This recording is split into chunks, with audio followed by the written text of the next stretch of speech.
আমার ব্যস্ততায়, আমার একাকিত্বতায় সবথেকে পছন্দের নাস্তা হচ্ছে আমার এইটা, পরোটা আর চা।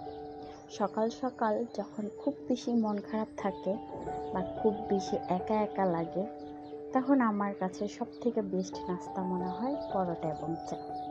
পরিবারের সবাই হয়তো পছন্দ করে না, বাট আমরা মেয়েরা দেখা যায় নিজের জন্য কখনো কোনো কিছু স্পেশাল করা হয় না। নিজের যখন খুব বেশি মন খারাপ থাকে, তখন নিজেকে একটু স্পেশাল ফিল করার জন্য আমি সবসময় নিজের জন্য কিছু না কিছু করে থাকি। আমাদের প্রতিটা মেয়েরই করা উচিত, যেন সংসার জীবনে কখনো একঘেয়েমি নিজের ভিতরে না চলে আসে। যেমন খুব বেশি বিরক্ত লাগে না।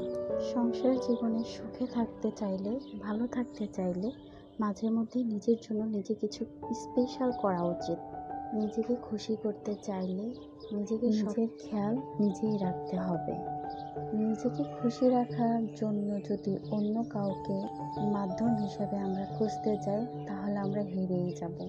নিজের মাধ্যমটা আমাদের নিজেরই খুঁজে নিতে হবে, তা না হলে মন খারাপ করে ঘরের এক কোনায় পড়ে থাকতে হবে।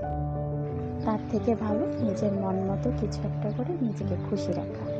যেমন এখন আমি পরোটার চা খেয়ে অনেক হ্যাপি। আল্লাহ হাফেজ, সবাই ভালো থাকবেন।